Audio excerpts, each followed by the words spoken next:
Hello and welcome to W S Cube Tech. मैं बीके सिंह और आज की इस वीडियो में मैं आपको बताने वाला हूँ adding and deleting cell element in an array. तो सबसे पहले मैं सेल का एक एरे क्रिएट कर लेता हूँ। उस एरे के अंदर या तो हम सेल्स को कैसे ऐड करते हैं वो देख लेंगे, और उसके साथ साथ हम ये भी देखेंगे कि सेल के जो एलिमेंट है उसको हम डिलीट कैसे करते हैं। तो चलिए उसके लिए हम सबसे पहले एक स्क्रिप्ट फाइल ओपन कर लेते हैं। इस स्क्रिप्ट फाइल के अंदर हम पूरी कोडिंग लिखेंगे। तो सबसे पहले मैंने यहाँ कमेंट लाइन में लिख दिया है एडिंग डिलीटिंग सेल एलिमेंट, और उसके साथ साथ जो हमने सीखा है कि सबसे पहले क्लियर ऑल और क्लोज ऑल कमांड का यूज़ कर लें, ताकि जब भी हम प्रोग्राम को रन करें तो हमारा जो कमांड विंडो है वो क्लियर दिखे और एग्जैक्टली जो उस प्रोग्राम का आउटपुट है वो हमें शो हो जाए। तो चलिए मैं यहाँ पे क्लियर ऑल फंक्शन का यूज़ ले रहा हूँ और क्लोज ऑल फंक्शन का यूज़ ले रहा हूँ। उसके साथ CLC जो स्क्रीन को क्लियर करने के काम आता है। अब यहाँ पे मैं एक सेल क्रिएट कर रहा हूँ।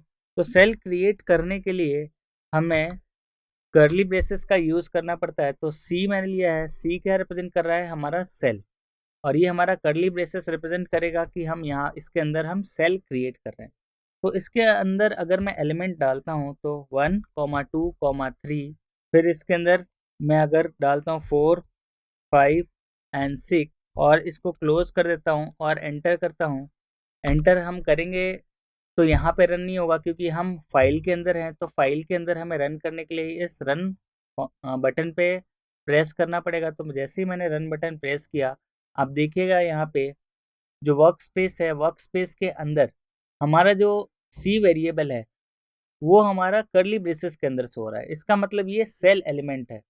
तो इस पे अगर मैं डबल क्लिक करता हूँ तो जैसे ही डबल क्लिक करेंगे तो ये सेल एलिमेंट आपका वेरिएबल फॉर्म में ओपन हो जाएगा, जहाँ पे सी क्या शो हो रहा है। यहाँ पे देखिए 2x3 सेल। तो ये सेल एलिमेंट है जिसके अंदर के वैल्यूज हैं 1, 2, 3, 4, 5 एंड 6। और ये 2x3 है, यानी 2 रोज एंड 3 कॉलम का सेल है। तो इसलिए हमारे पास 2 रोज और 3 कॉलम्स में दिख रहा है। तो चलिए मैं इसको क्लोज कर देता हूँ वेरिएबल को, और इसको मैं यहाँ कमांड विंडो पे भी सी और एंटर करूँगा तो शो हो जाएगा सेल एलिमेंट। तो यहाँ पे देखिए सेल एलिमेंट जो भी शो हो रहे हैं, जो वैल्यूज़ हैं वो हमारे स्क्वायर ब्रैकेट के अंदर शो हो रहे हैं।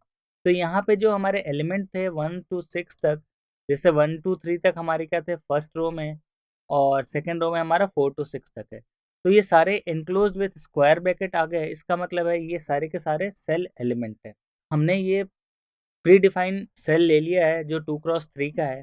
अब हमें चाहिए कि हम इसके अंदर ऐड करना चाहते हैं और भी सेल एलिमेंट को। तो सेल एलिमेंट को ऐड करने के लिए हम क्या करेंगे?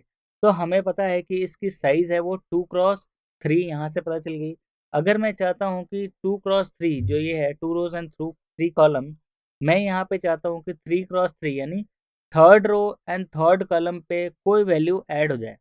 तो उसके लिए मैं क्या करूँगा, मैं सेल एलिमेंट के अंदर जो एलिमेंट की इंडेक्सिंग है वो यूज़ करूँगा। तो एलिमेंट की इंडेक्सिंग यूज़ करने के लिए हम वापस से कर्ली ब्रेसेस का यूज़ लेंगे, और सी के अंदर ही हम क्या करेंगे, सी एक नया वेरिएबल ले लेते हैं C1 जिसके अंदर हम ऐड कर रहे हैं। तो C1 इक्वल्स टू सी, और सी के अंदर हम जो एलिमेंट हैं वो ऐड करने वाले हैं। तो चलिए हम C1 वेरिएबल हटा देते हैं क्योंकि C1 हमें चाहिए नहीं, क्योंकि हम डायरेक्टली इसी में ऐड करना चाहते हैं। तो ऐड करने के लिए सी, और हम इसकी इंडेक्सिंग प्रोवाइड कर देंगे। तो इंडेक्सिंग के अंदर 3 रोज एंड 3 कॉलम, यानी थर्ड रो यहाँ पे एक नया एलिमेंट ऐड हो जाना चाहिए, यानी नया रो ऐड हो जाना चाहिए जिसके अंदर जो third column and third row, यानी इस पोजीशन पे हमारा क्या होना चाहिए, वो एलिमेंट ऐड हो जाना चाहिए। तो ये हमें ध्यान रखना है कि कर्ली ब्रेसेस के अंदर ही हम सेल एलिमेंट को ऐड कर सकते हैं। तो कर्ली ब्रेसेस ही दिया, उसके अंदर ही हम वैल्यूज़ ले लेते हैं। सपोज मैं यहाँ पे ऐड करना चाहता हूँ 9, तो हमने इक्वल्स टू 9 लिख दिया और हमने इसको क्लोज कर दिया। अब यहाँ पे रन करते हैं। तो रन करने पे देखिए हमारे पास सी एलिमेंट अब आ गया है 3x3। अगर हम देखें सी की वैल्यू, तो सी हमारे पास आएगा 3 रोज एंड 3 कॉलम में डिस्ट्रीब्यूट हो गया, क्योंकि 3 रोज 3 कॉलम हमने इस पोजीशन पे हमने 9 वैल्यू असाइन की थी जो एक सेल एलिमेंट ही है। तो यहाँ पे देखिएगा यहाँ पे 9 ऐड होके आ गया है। अब 9 ऐड होने का मतलब क्या है कि हमने जो नया सेल है वो क्रिएट कर दिया जिसकी वैल्यू 9 है, वो पोजीशन 3x3। सिमिलरली अगर मैं इसी सेल के अंदर चाहता हूँ कि यहाँ पे यानी फोर्थ कॉलम के अंदर और फोर्थ पोजीशन के अंदर कोई और एलिमेंट ऐड हो, तो मैं क्या करूँगा इसी के अंदर, अब साइड बाई साइड रन करने के लिए मैं यहाँ से सेमीकोलन हटा देता हूँ और फिर इसी के अंदर C third row and fourth column के अंदर, यहाँ पे ध्यान दीजिए ये कर्ली ब्रेसेस के अंदर ही होना चाहिए, तो ये 3,4 लिखना है और इसके अंदर इक्वल्स टू हम लिख देते हैं, सपोज इसके अंदर हम वैल्यू 10 असाइन करना चाहते हैं तो 10 लिख दिया और हमने इसको अभी सेमी कॉलन से क्लोज नहीं किया ताकि हमारा कमांड विंडो पे दोनों वेरिएबल एक साथ रन हो। तो चलिए मैं यहाँ पे रन करता हूँ। तो यहाँ पे देखिए जब हमने C3,3 किया तो हमारा 9 ऐड हो गया, वैसे C3,4 पे हमने वैल्यू 10 असाइन किया तो यहाँ पे देखिए ये third row and fourth column पे हमारा 10 असाइन हो गया। अब इसके साथ साथ देखिएगा कि यहाँ पे जो है ये ब्रैकेट के अंदर यहाँ पे एम्प्टी वैल्यू है, एम्प्टी मीन्स खाली वैल्यू है, तो ये वैल्यू को हमने कुछ भी असाइन नहीं किया, लेकिन जब भी हम सेल एलिमेंट को ऐड करते हैं तो ये हमेशा m×n का मैट्रिक्स जनरेट करता है जिसके अंदर जो वैल्यू आपने असाइन की है सिर्फ वही वैल्यू यहाँ पे लेगा और बाकी सारे डायमेंशंस को ये खाली रखेगा। तो ये हमारा हुआ एडिशन ऑफ सेल एलिमेंट। इसी तरीके से हम और भी चाहें n number of cell element को हम चाहे तो ऐड कर सकते हैं। तो आपको क्या करना है, सिर्फ उस लोकेशन पे जानी है और उस लोकेशन के अंदर आपको वैल्यू असाइन कर देनी है, तो उस हिसाब से आपका सेल एलिमेंट ऐड हो जाएगा। तो ये तो फर्स्ट पार्ट हुआ कि हम सेल एलिमेंट को कैसे ऐड करते हैं। अब सिमिलरली इसी के अंदर हम सेल एलिमेंट को हम डिलीट कैसे कर सकते हैं।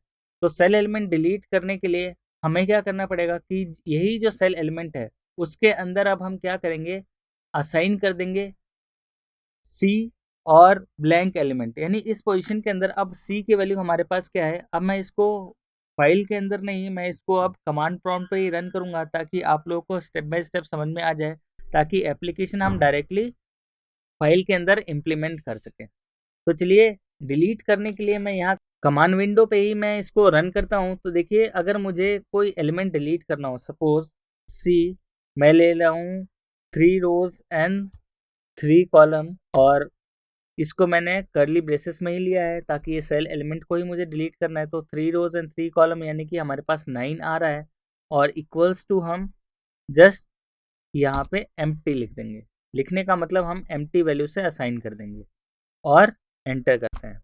तो यहाँ पे देखिएगा आप लोग कि इस वाले वैल्यू के अंदर और उसके बाद जब हमने C3,3 इक्वल्स टू एम्प्टी से असाइन किया तो यहाँ पे देखिए 3 रोज एंड 3 कॉलम पे हमारी वैल्यू यहाँ पे 9 थी, लेकिन जैसे ही हमने इसको असाइन किया एम्प्टी से तो ये वैल्यू डिलीट हो गई। तो डिलीट होने का मतलब यहाँ पे देखिएगा ये वैल्यू अब खाली है, यानी कि इसके अंदर कोई भी वैल्यू असाइन नहीं है। सिमिलरली अगर मैं चाहता हूँ कि कोई और भी एलिमेंट डिलीट करना किसी भी पोजीशन पे, सपोज C2,2 पोजीशन से मुझे डिलीट करना है, यानी कि हमें यहाँ पे 5 जो एलिमेंट है, एलिमेंट की वैल्यू है उसको डिलीट करना है। तो डिलीट करने के लिए जस्ट एम्प्टी असाइन कर दिया और एंटर। तो यहाँ पे देखिएगा जो 5 के अंदर जो वैल्यू थी यहाँ पे 2x2 पे यानी 2 रोज एंड 2 कॉलम पे जो सेल एलिमेंट था 5 वो डिलीट हो गया और ये ब्लैंक से रिप्रेजेंट हो गया, यानी कि अब यहाँ पे कोई भी सेल एलिमेंट नहीं है। अगर आप चाहते हैं कि पूरा का पूरा रो या पूरा का पूरा कॉलम ही डिलीट करना है, यानी कि पूरा का पूरा रो या पूरा का पूरा इस टाइप से कॉलम डिलीट करना, तो उसके लिए आपको ये जो ब्रैकेट है ब्रैकेट चेंज करना पड़ेगा। तो ब्रैकेट चेंज करने का मतलब अगर मैं यहाँ पे अभी तक सेल एलिमेंट डिलीट कर रहा था, अब मैं सेल की रोज को डिलीट करूँगा।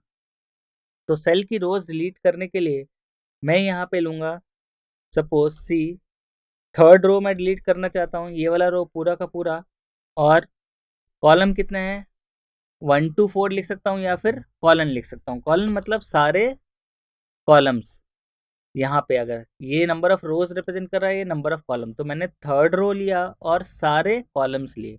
तो अब मैं इसको एम्प्टी से असाइन कर देता हूँ यानी स्क्वायर ब्रैकेट से और फिर एंटर करता हूँ।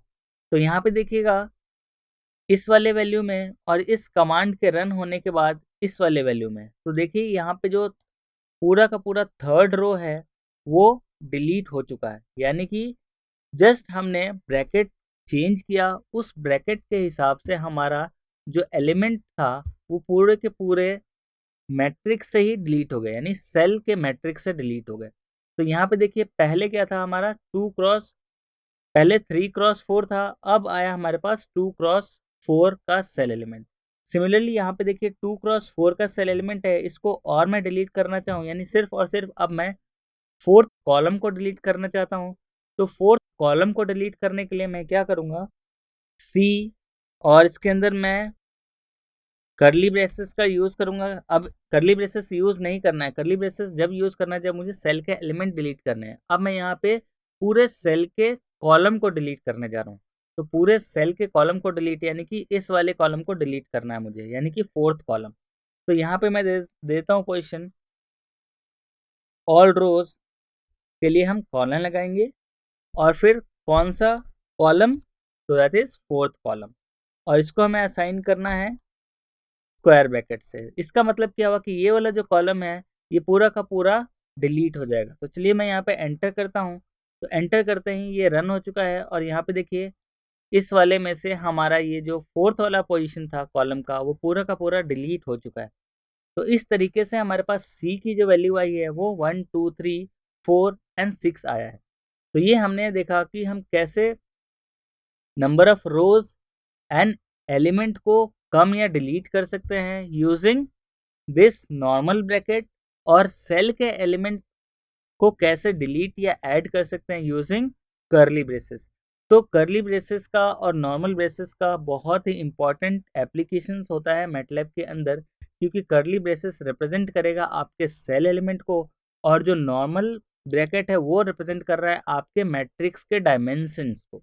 तो मैट्रिक्स के डायमेंशन यहाँ नहीं, यहाँ पे कॉलम का मतलब हमारे पास ऑल रोज हैं और 4 का मतलब कॉलम है। तो जस्ट इसने फोर्थ कॉलम को डिलीट कर दिया। तो डिलीट करने के लिए हमें कोई डिलीट फंक्शन का यूज़ नहीं करना है, जस्ट आपको यहाँ पे एम्प्टी फंक्शन असाइन कर देना है जो कि स्क्वायर ब्रैकेट है। तो इसी में अगर मैं चाहूँ कि यहाँ पे जो 5 था इसको मैं वापस असाइन करना चाहता हूँ, तो वापस देखिए एक बार, इसको अब मैं करली ब्रेसेस में लूँगा।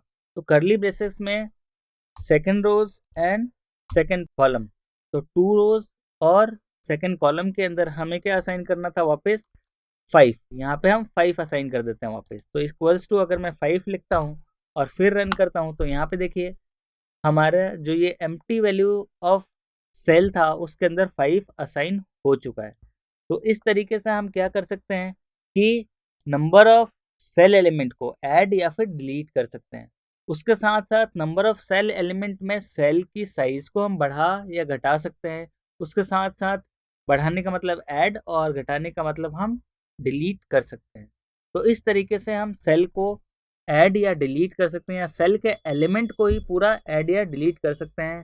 तो इस वीडियो में हमने यही सीखा कि किसी भी सेल एलिमेंट के अंदर सबसे पहले तो सेल को क्रिएट कैसे किया, फिर उसके अंदर हम सेल एलिमेंट को कैसे ऐड कर सकते हैं, और सेल एलिमेंट को ऐड करना या डिलीट करना इतना इम्पॉर्टेंट क्यों है।